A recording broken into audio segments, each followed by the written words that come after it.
Now in this question, original figure is given, PQR triangle is given और उसकी enlargement भी दी हुई है. So PQ and R are the original points और R dash, P dash and Q dash उनके images हैं जिससे enlarged triangle बन रहा है. So we have to find center of enlargement and scale factor of enlargement as well. तो इसमें image दे दिया है और हमने scale factor और center निकालना है. Previous जो question था उसमें सेंटर ऑफ एनलार्जमेंट दिया हुआ था, स्केल फैक्टर दिया हुआ था, हमने इस ये वाला ट्रायंगल खुद कंस्ट्रक्ट किया था एनलार्ज करके. अब स्केल फैक्टर भी फाइंड करना है और सेंटर भी फाइंड करना है. That's very simple. You have just आपने ज्वाइन करना है किसको, सब पॉइंट्स को उनके इमेजेस से. पी को अपने इमेज पी डैश से ज्वाइन करना है, आर को अपने इमेज आर डैश से एंड क्यू को अपने इमेज क्यू डैश से. ये ज्वाइनिंग लाइंस जिस पॉइंट पे इंटरसेक्ट करेंगी that will be the centre of rotation. Let's join P को उसके इमेज से ज्वाइन कर दें. सेम क्यू को अपने इमेज क्यू डैश से ज्वाइन करें.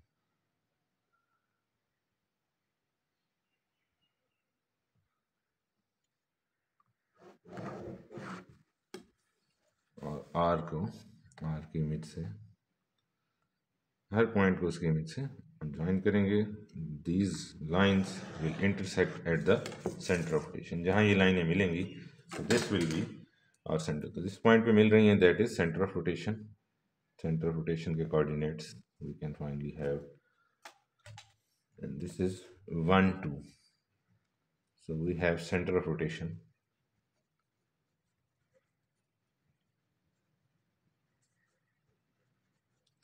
Finally we have center of rotation 1 2. जो lines जहाँ intersect करती हैं that is the center of rotation. How to find scale factor now? Scale factor के लिए again we have to see the कि हमें किसी भी एक पॉइंट को आप ले सकते हैं. लेट से अगर हम Q को डिस्कस करें तो ये डिस्टेंस है from the centre of rotation to Q. अगर यही डिस्टेंस इस साइड पे डबल हो जाता तो स्केल फैक्टर क्या होता, +2. बट अगर सेंटर ऑफ रोटेशन से Q इधर है तो हम ऑपोजिट साइड पे जा रहे हैं तो स्केल फैक्टर नेगेटिव होगा. तो distance from centre of rotation to Q this, फिर ये 1 टाइम एंड देन 2 टाइम्स. तो डिस्टेंस 2 टाइम्स बढ़ गया है Q के इमेज का सेंटर ऑफ रोटेशन से. जितना Q का डिस्टेंस है उससे डबल डिस्टेंस है तो स्केल फैक्टर 2 होगा. लेकिन क्योंकि ऑपोजिट साइड पे है सो स्केल फैक्टर क्या होगा, -2. So we have scale factor as well, and you can check with other points as well.